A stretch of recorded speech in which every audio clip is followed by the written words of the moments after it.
You're listening to the Monocle Daily, first broadcast on the 17th of April, 2026, on Monocle Radio. The daily weekly quiz, how much attention have you been paying? Monocle's team packs its fanciest bags for Salone del Mobile in Milan, and live music from two country greats covering another country great. I'm Andrew Mueller. The Monocle Daily starts now.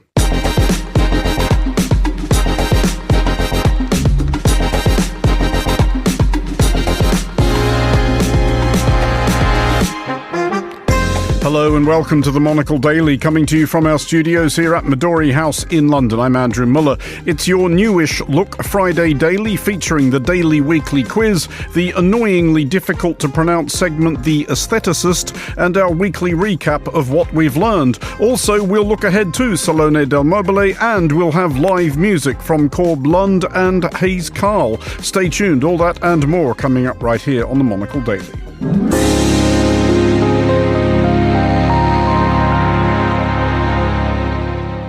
This is the Monocle Daily. I'm Andrew Mueller, and in a packed programme tonight, I've always wanted to say that, I'm joined once again by my fellow contributing editor, Rob Bound. Rob, despite last week's debacle, they've let us come back. We're doing it again.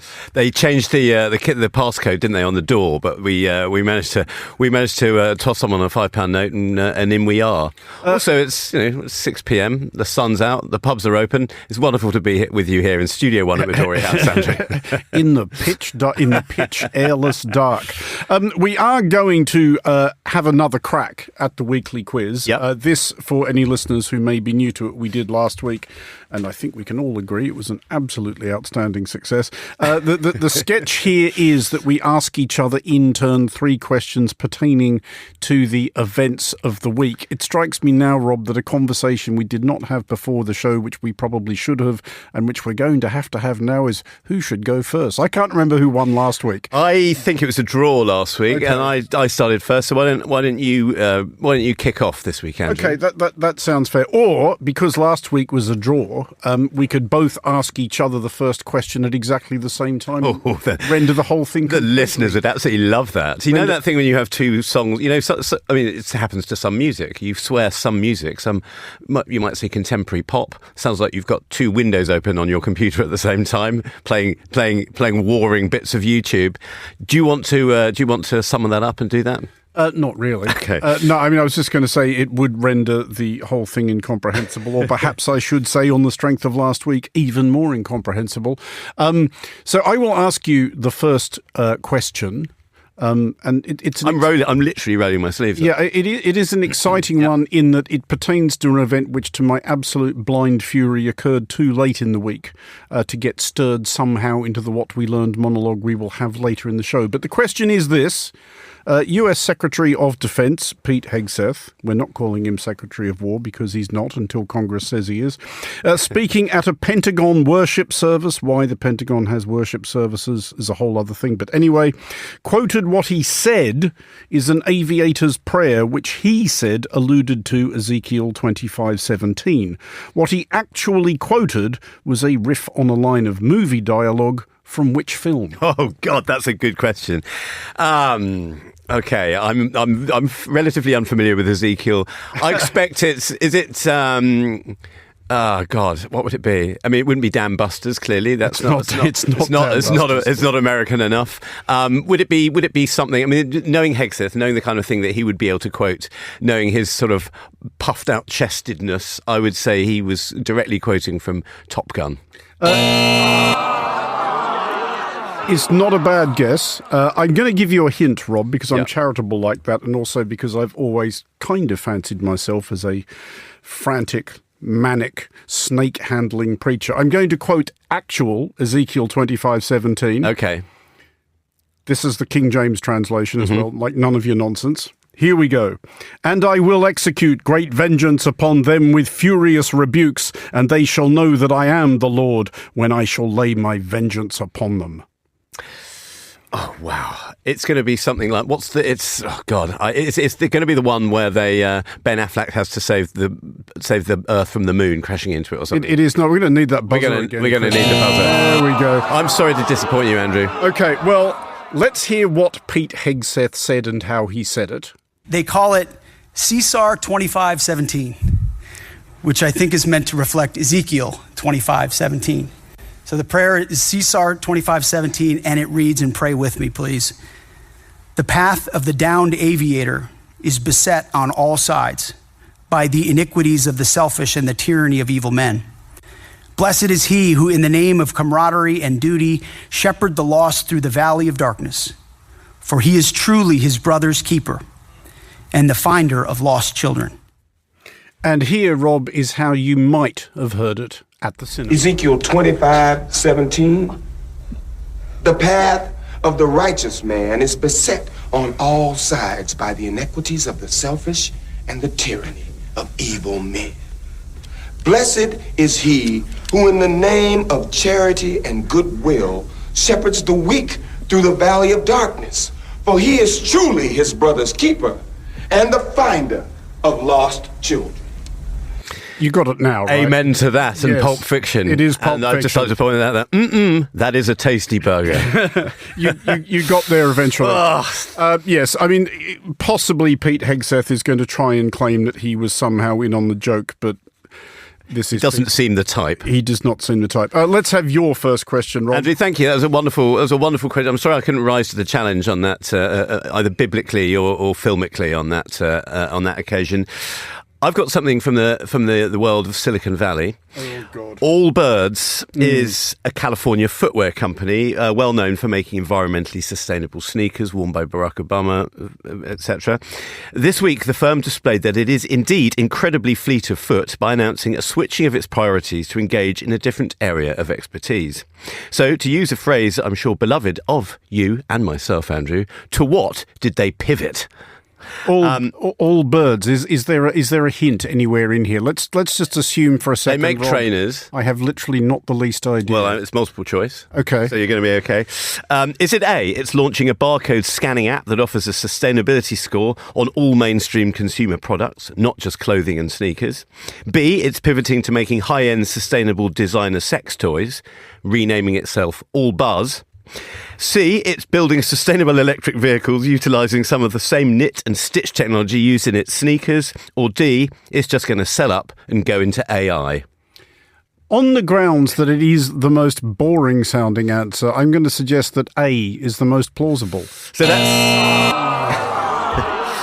Too bad, Andrew. They're going to sell up and go into AI. The firm Allbirds has said that it's stuck a mere $50 million deal. They've chucked everything in. They're doing a $50 million deal to become an AI compute infrastructure business, and they've changed their name to Newbird AI, and they've been accused of being a meme stock. Meme stock sounds like worse than the second Woodstock, doesn't it? It does. It's funny you should mention meme stock, Rob, because there is something of that sort in question too. Okay. I'm about to put to you. Are you segueing neatly towards it? I am segueing neatly towards it. And listeners, seriously, this is remarkable because rigorously fair and impartial and all of that, though that this quiz is, we do not show each other the questions in advance. But the question is this, Rob. South Korea was this week transfixed by a runaway zoo animal called Nyukgu, who was recaptured safe after 9 days on the run. Prayers were offered by the president, and a meme coin was floated. What kind of animal is Nyukgu?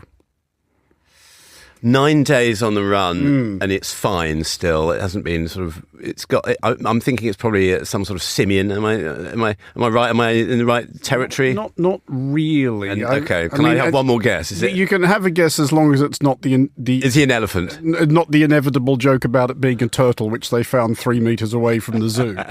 Is it an elephant? Rob, come on, think these things through. How is an elephant going to go on the lam for 9 days? Well, I've seen them. I guess in larger countries than South Korea. In a technologically advanced country such as South Korea, I think an elephant would find it difficult. I'm going to be very annoyed if it was a housefly. It was not a housefly. Nyukgu is a wolf. Oh, okay. And the good news for you, Rob, it's obvious there's bad news that you didn't know the answer. The good news is that you didn't know the story and therefore didn't pile your life savings into the Goo meme coin because it is down about 75% from its peak, although current market capitalization of about $130,000. So there were some people who did make, or let's face it, more likely lost money piling in on the wolf currency. We can call it a howler. Hey. Okay, question 2 for you, Andrew Mueller. Following feature films about the foundation stories of companies such as Nike, BlackBerry and McDonald's, this week the trailer for an upcoming movie about another well-known international brand was released. What is that company? Is it A, Mercedes-Benz, B, Stetson hats, C, Hershey's chocolate, or D, Adidas? See, now this is all... You're familiar with the genre of underwhelming... I'm familiar with the genre, and I've seen a couple of them. Boosterism. The BlackBerry one's actually quite funny, because it is this quite bleak study about the process by which these people who, for a time, thought we have absolutely won capitalism, we have cornered the market, and then they failed to conserve... Sorry, let's not do all the BlackBerry They got jokes. in a jam, didn't they? I think we did all these. Not a pickle, but a jam. We did all these at the time. The McDonald's one, the founder, the biopic of Michael Keaton, Ray Kroc, starring Michael Keaton, actually really good film. Yep. Recommend it heartily. All of which desperate prevarication is by way of acknowledging that I don't know the answer. I have never owned a Stetson hat. I do own, however, several Stetson shirts. They do make a nice shirt. I'm not presently wearing one, but it is an option. I'm going to say Stetson. I'm afraid it's Hershey's chocolate. Now, does the filmics get into it all why Hershey's chocolate? And I realise I may be forestalling a valuable potential future sponsorship. Does it get into why Hershey's chocolate tastes like that, by which I mean bad? No, I don't. I don't think they go into the secret ingredient being bile. I think the trailer dances over that. We're going to have a clip from the trailer, from which I think, Andrew, you can glean, and so can our listeners, just how bad the film will be when it comes out this November. Hershey, sell to me, or I will run you out of business.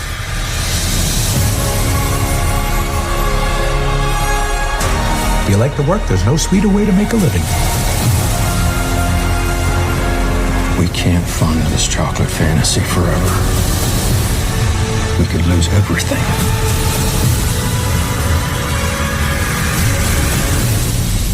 Then I suppose we better make a lot of chocolate.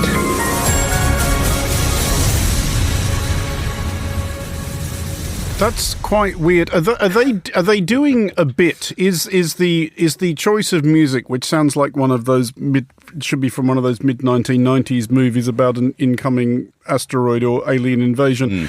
Are they willfully doing something they're trying to be funny and just not? Or no, it's played very straight. I'll direct you to the section of YouTube on which the Hershey's trailer sits. It's a joy. You'll be after your gig tonight, Andrew. No, you'll enjoy the tube ride home. No, it sounds absolutely appalling. Anyway, so can we just sorry, Andrew? Can we just hear that wonderful the pull quote from that trailer once again? We can't fund this chocolate fantasy forever. We can't fund this chocolate fantasy forever. It sounds like both the dialogue and the script were composed by AI, and I'm kind of hoping they were. I mean, perhaps that's how they've been making their chocolate all this time. It would explain a fair bit. Rob, we are now both 0 for 2. We haven't done so. This is not going well. We are 2 strikes each. I've got one more question for you. I think it's relatively gettable, but the question is this. Which famously self-effacing public figure claimed this week to have been, quote, the most trolled person in the entire world? This is the Duchess of Sussex, is it not? Meghan Markle. And the studio audience goes absolutely That's wild. absolutely amazing. It is the Duchess of Sussex, a.k.a. Meghan Markle, from which I glean, Rob, that though you pay no attention whatsoever to American politics or to runaway animal stories, you are riveted by the doings of the Sussexes. Yeah, the Sussexes. Yeah, it's just because hailing from God's own county of Sussex, Andrew, I've got to keep up on all the news. This was an Australian tour, wasn't it? How do you feel? Oh, I couldn't care less.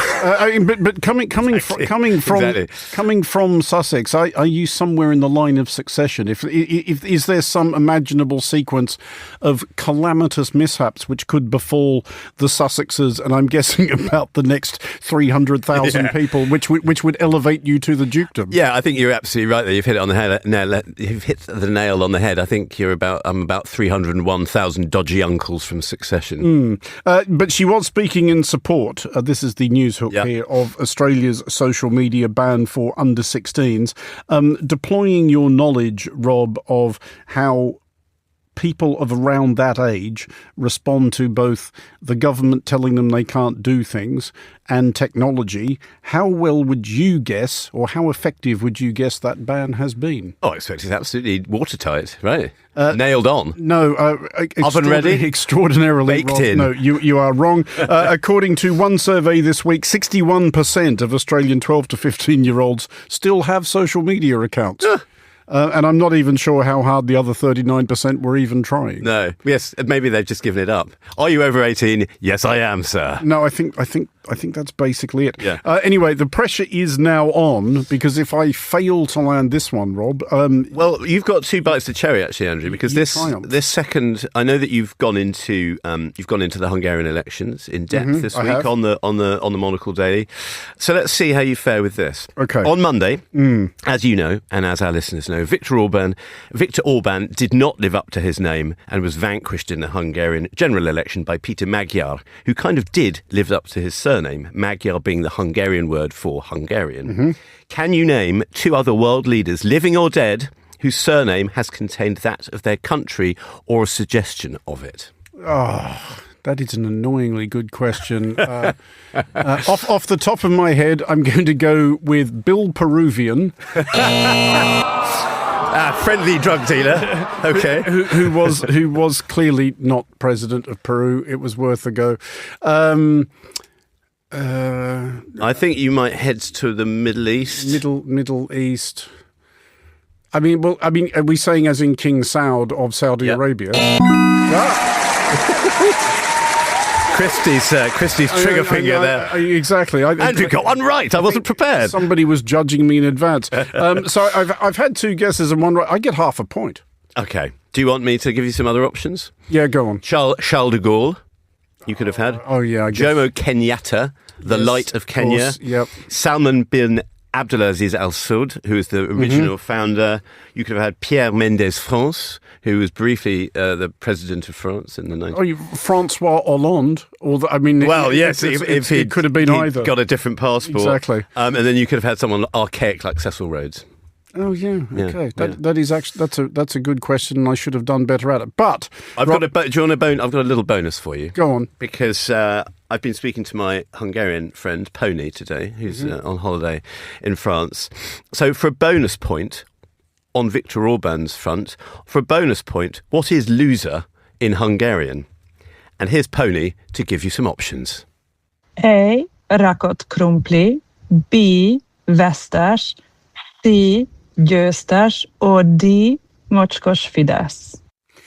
It's one of those languages, Hungarian, which isn't really related to. What do you think of that? That's quite good. So That's sourcing. That's direct sourcing of quality material. So on the grounds that B seemed the most dismissive, I'm going with that. Wow. So what we that's right. So that means loser in Hungarian. The Rakott krumpli is a sort of potato gratin sausage dish, which is absolutely delicious. Pony's made it for me. It's wonderful. And Mocskos Fidesz means filthy Fidesz. How about that? Which is presumably what Peter Magyar's bit. That's how he won his campaign, on saying such things across So where does that leave us? Did the bonus question count towards my total, or was that? Well, I'm feeling generous, Andrew, so why not? Oh, in that case, I've won. I 1.5 points to 1. I thought it was too good to not give you the Hungarian amazing. question. I get to keep the trophy, which definitely exists. Yeah, it does. It's the shape of a water jug. Keep it safe. Just because that's what's on the table. That is the end of today's Daily Weekly Quiz. Rob Bound, thank you. We will shortly have some annoying atonal jazz.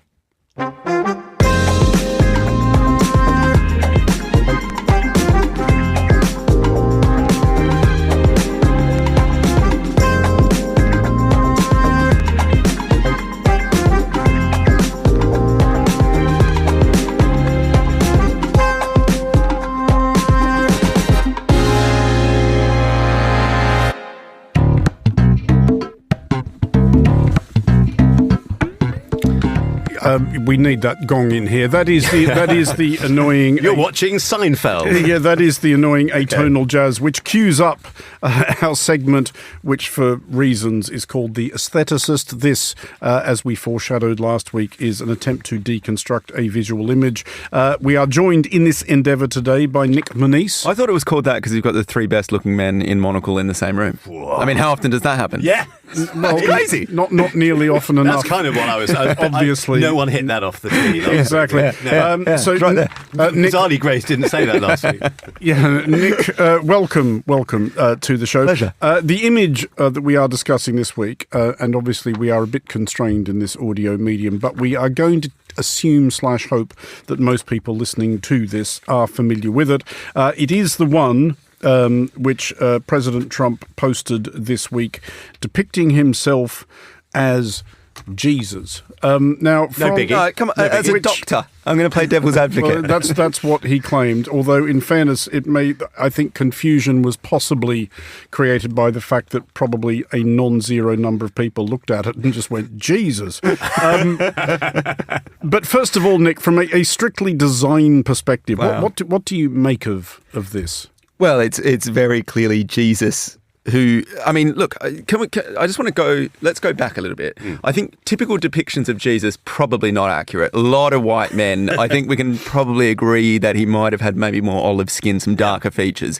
But this is a very typical, I think this is a very typical depiction of Jesus. It's a white guy in a robe, long hair, no obviously beard. Emerging from the clouds and Jesus was quite well known for having an American flag often behind him in the background. You see that in a lot of churches across the Constantly globe. followed by a golden eagle. Yeah, always. I would also say, flattering though this image is to Trump, he does look some way older than 33. Yeah, a little bit. Okay, so hang on. So if we are to quite literally paint the image, it is Trump's in a white robe with a red shawl over his shoulders, resting his hand on a man who is clearly in hospital clothing. His head's glowing as a result of his hand touching him. We've got a nurse on one side, some soldiers on the other. So I'm assuming this hospital's in a battlefield. But yeah, and then obviously American flag in the background, Statue of Liberty. And the guy who's being good stuff. touched at, he's in no way Lazarus. Is he? He's not Lazarus, and that's not Christ. It's totally no, not at all. That'd be a complete misreading. I mean, of it. you'd be crazy to think It's basically like a scene from ER. I mean, there's some eagles and some fighter planes as well.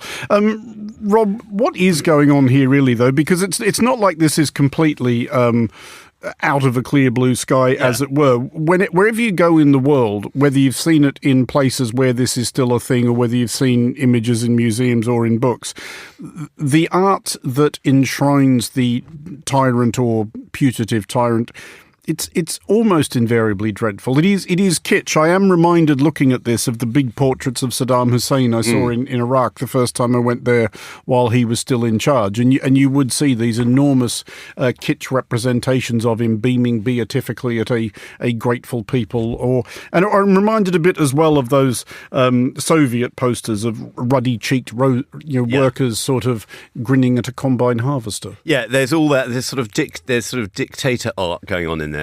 But there's also, I mean, he's wearing the red cloak, which in depictions of Christ in art history has always sort of stood for blood and the suggestion of blood and sacrifice. as was done by Piero della Francesca, as was done by Caravaggio. So this is kind of some of the vibe. But the other thing about it, and maybe we'll come on to that when we come on to the next image, is obviously it's kind of leaning into this art of taming the Wild West, this American art, this cowboys and Indians art of Frank Tenney Johnson, Joseph Henry Sharp, these early 20th century American painters. The first time American art was taken seriously on the international stage and was bought at auction. So it's got that kind of all-American quality to it, that sort of misty-eyed sort of American quality to, taming the West or taming the world or saving the world, Andrew. That's what it all comes out of, that top image that Trump posted on Truth Social, I think, last Sunday and has since taken down, to be replaced by what's next? I think this is worse. This is 100% worse. Well, I mean, in fairness, it's a more accurate picture of Trump in that he has clearly nodded off. But no, he has his eyes closed. He is standing in front of a microphone, but he is being comforted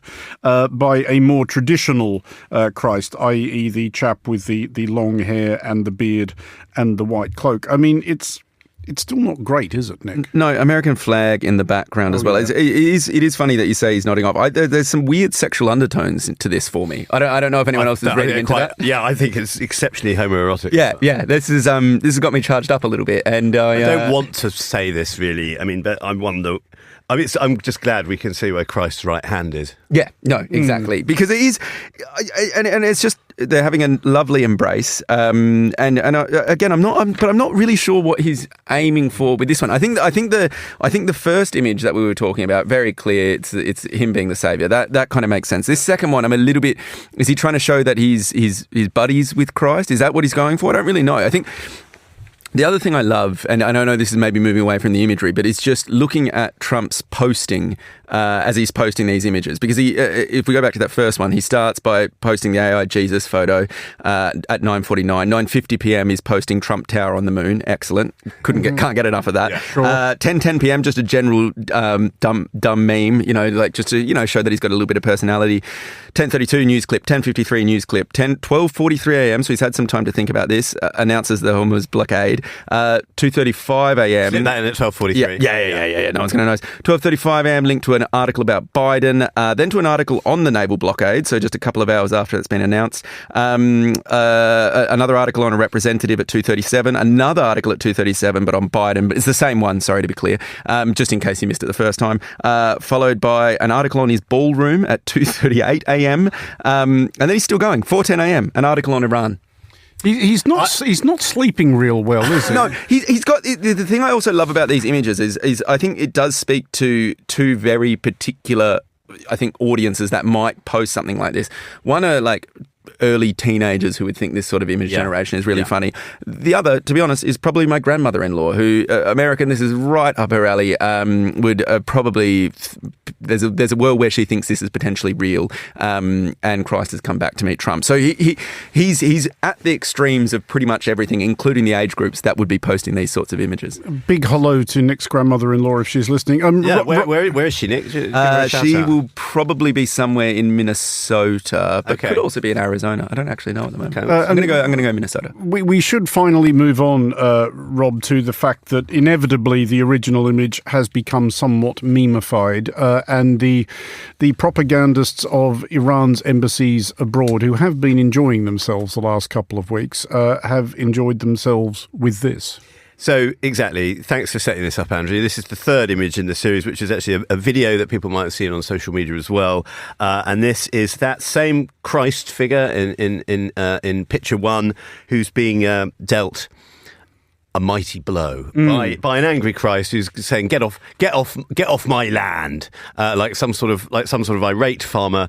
And this obviously shows you teed this up in one of your questions in the Daily Weekly quiz last weekend. The brilliant copywriting abilities of the Iranian social media bods. But this is amazing. But this looks like a cross between Jeff Bridges and Jason Momoa beating the crap out of out of Donald J. Trump, and who's if that doesn't turn you on to God, then what will? I really don't know. The other thing I love is this is probably the most accurate depiction of Trump because he's a heavier dude. He's a bit robust. Yes, the Iranians. And I like that they've given him a little bit of a gut that's been brought in at the waist with his belt. So I think this one's possibly the most accurate, which I quite enjoy. Andrew, this does end with him getting literally knocked into a volcano as well, doesn't it? It's quite poetic detail. Apocryphal. But Jet's still going overhead. Which of these three images are you going to have on the inside lid of your lunchbox? It's got to be the first one, doesn't it? I'm probably putting that on the inside of my locker as well, just so, a little bit of inspiration before I go to class. Yeah, because I'm a tween that's made this, obviously. And as you can both see, I've already had the T-shirt printed. Yeah, well, it looks great on you. I mean, that brings this week's instalment of The Aestheticist to a close. Rob Bound and Nick Manise, thank you both for joining us. You're listening to The Daily with me, Andrew Mueller, and it is time now for our weekly reflection on the degree to which the last 7 days have left us any the wiser. Yeah. What is it good for? Absolutely nothing. We learned this week that with just 8 exceptions and a 9th apparently imminent, every war ever fought is still raging. I can't wait to see where this goes. Okay. Tell me more. Let's see where this goes. It is indeed an intriguing premise, the idea that, despite the surprising lack of mainstream media attention paid to the fact, Hannibal's elephant-born Carthaginian legions are right now descending upon Rome from the Alps, Genghis Khan's Mongol cavalry are thundering across the Hungarian plains, the Mapuche still resisting the Spanish conquest of Araucania, that it was indeed not easy to write the script for a wry sidelong look at the week's events in an Anderson shelter under blackout as the Luftwaffe loomed over London.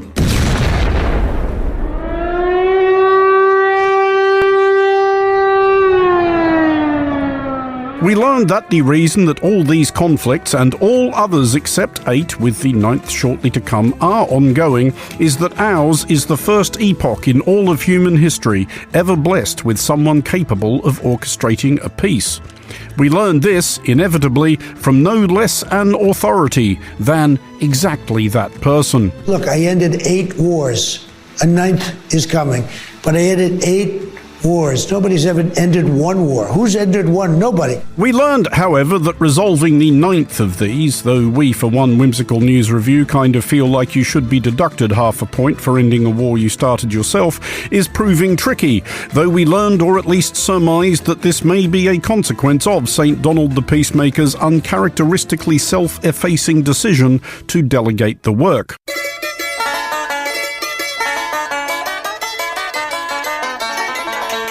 But we learned that what US Vice President J.D. Vance lacks as a peace negotiator, we go back to the United States having not come to an agreement. He also lacks as an election campaigner.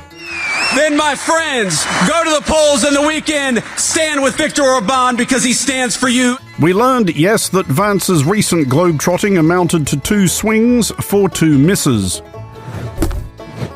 That was supposed to be a fastball, landing in a catcher's mitt twice possibly needs work. We learned anyway that despite or plausibly because of the endeavours of Vice President Vance, hostilities between Iran and the United States would remain more or less ongoing, and that long-serving Hungarian Prime Minister and Trojan horse, if the horse was Russian, Viktor Orban, would shortly be seeking alternative employment and or a jurisdiction with decorously discreet banks and lack of extradition treaties. But we learned that Vance was not done yet. Oh no. We learned that Vance, who converted to Catholicism all of 7 years ago, had identified another possible beneficiary of his omniscient expertise. But I think that it's important, in the same way that it's important for the Vice President of the United States to be careful when I talk about matters of public policy, I think it's very, very important for the Pope to be careful when he talks about matters of theology. Yeah, Pope Leo XIV, head of the Catholic Church, occupant of the throne of St. Peter, Bishop of Rome, previously Bishop of Chiclayo, prefect of the Dicastery for Bishops, Cardinal Deacon of Santa Monica. What would that unlettered deadbeat know about matters of theology? Am I right? Yeah. I think so. Yeah.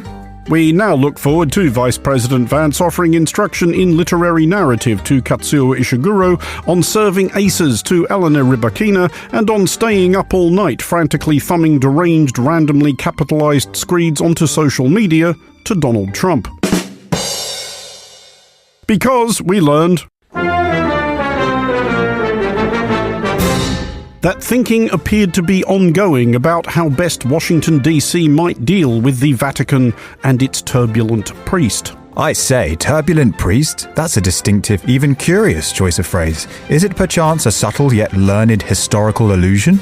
Why, yes, it is. It's a reference to King Henry II's arguably accidental incitement of the murder of Thomas Becket, Archbishop of Canterbury, back in 1170. Thanks for noticing. Often worry that these subtleties are wasted on the riffraff.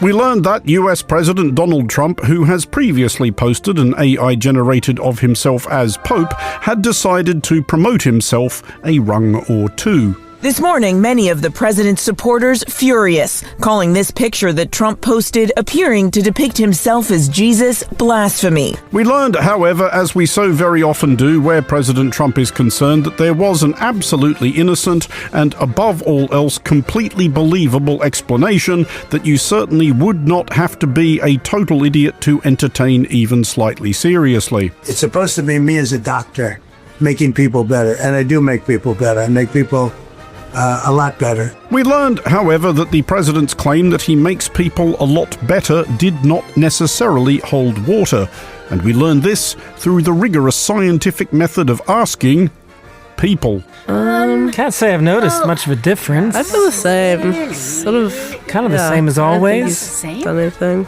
I did have a fungal infection, but I got a cream for that. You're listening to The Daily on Monocle Radio. Salone del Mobile, the world's leading annual trade fair for furniture and interior design, gets underway in Milan next week. Grace Charlton, Monocle's associate editor for design and fashion and owner of the building's biggest business card, will be heading to Milan. But you're here right now. And first of all, Grace, for those of our listeners who may never have attended this event, what's it actually like? It's so fun. It's like a big festival, but instead of people performing music, you're looking at chairs and tables. You would love it. I know this is your favorite time of the year. Does it feel like a harbinger of spring to you when you have to start talking about chairs and tables and beds? It kind of does, because it does seem this is the time of year at which I talk to either you or our fellow Australian Nick Manise about chairs and tables in Milan. You have put together a list of 50 things that people must see at Salone del Mobile, and we're now going to go through all no, we're not. But first of all, perhaps tell our listeners where, if they do want to go through all of it, where they can read your 50 things. Where they can read your list of 50 things. It's Friday. I can speak English. I really entered the void putting this together. I would just like to put it out there. But it is a labor of love at the same time. I gathered 50 things that sounded cool to me, and I put them all in one big doc. And it's now in the Salone del Mobile newspaper, which people can pick up on newsstands as of, I think, tomorrow, as of Saturday. This is a Monocle branded Salone del Mobile special newspaper. An annual newspaper that we do every year. And the purpose of the newspaper is for people who maybe are attending the fair or who aren't to understand what is going on, like who are the cool people doing cool things. And I think this list of events is a really good way to just be like, okay, here is all the things happening, what sounds interesting to me. If you're interested in Brazilian modernism, you'll find an exhibition. And who isn't? And who isn't, right? That is a really good comment to make, because it's on the up. It's on the up and up. And I was speaking about this to Nick on Monocle on Design, our design podcast last week. Are you listening? Are you tuning into Monocle on Design? I thought you meant, am I listening to you now? The answer, the answer in both cases is no, obviously. But what I'm personally excited to see in Milan are the more fashion-related things. Okay. I do have the longest title in the building, and it does cover design and fashion. Mm-hmm. So this is the intersection where I, feel the most comfortable. This year there are fewer fashion brands participating, which I think is a reflection of, budgets being slashed and new creative directors coming in and out. But Prada's going to be there. Miu Miu is also going to be there. Jill Sander, another brand, is going to be there. But none of them, and I I'd actually love to hear what you think about this, Andrew. None of them are actually showcasing product.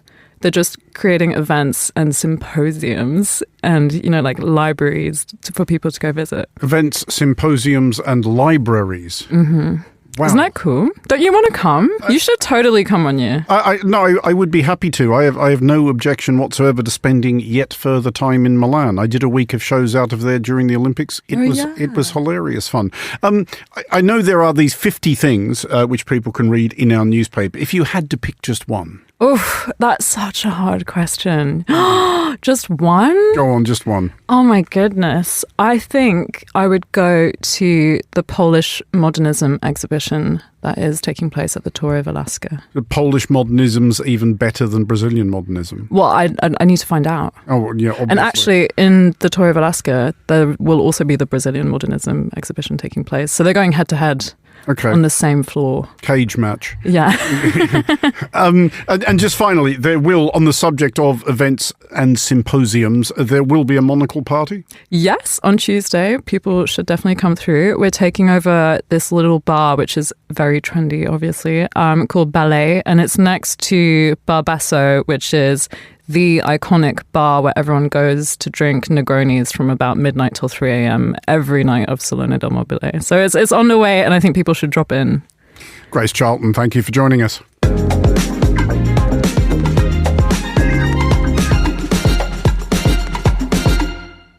You're listening to The Daily with me, Andrew Mueller, and finally on today's show, some live music. The Canadian country singer Corb Lund and his Texan compadre Hayes Carl came by Midori House earlier today, in between their two shows at Bush Hall in London. They'll be on stage tonight at about 8 p.m. if you're quick. We have a few more songs by them to play in coming weeks and an interview, but this is their new single, a version of Garth Brooks' Much Too Young to Feel This Damn Old. Like all the best country tunes, it has brackets in the title.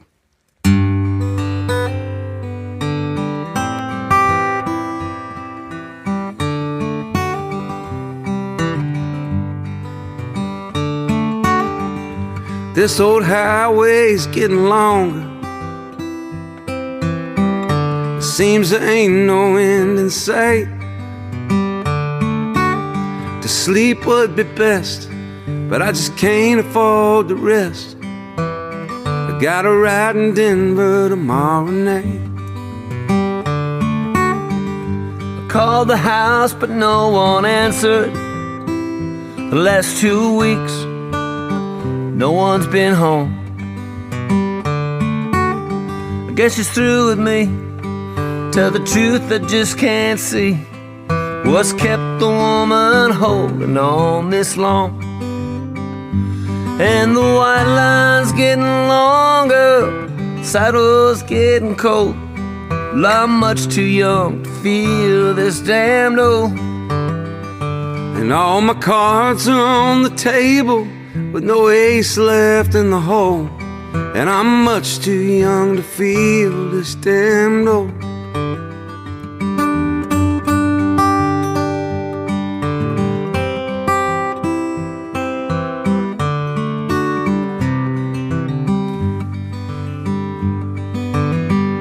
The competition's getting younger,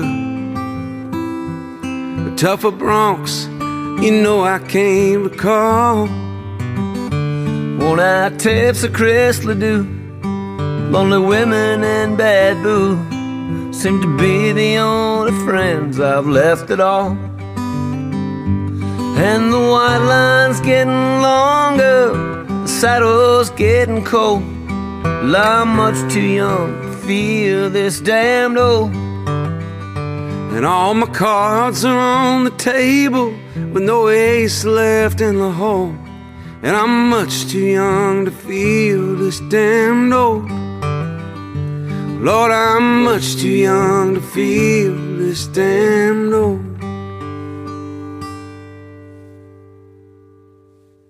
That was Corb Lund and Hayes Carl live here at Midori House earlier this afternoon with their new single, a cover of Garth Brooks' Much Too Young to Feel This Damn Old. Corb and Hayes are at Bush Hall in London tonight. I'll see you there. Then the Netherlands, Germany, Sweden, Norway and Finland over the next couple of weeks. That is all for this edition of the Monocle Daily. Thanks to Robert Bound, Nick Manise and Grace Charlton. Today's show was produced by Angelica Jobson and researched by Josefina Astrid Nagla Gomez. Our sound engineer was Christy O'Grady. I'm Andrew Mueller here in London. The Daily is back on Monday. Have a great weekend.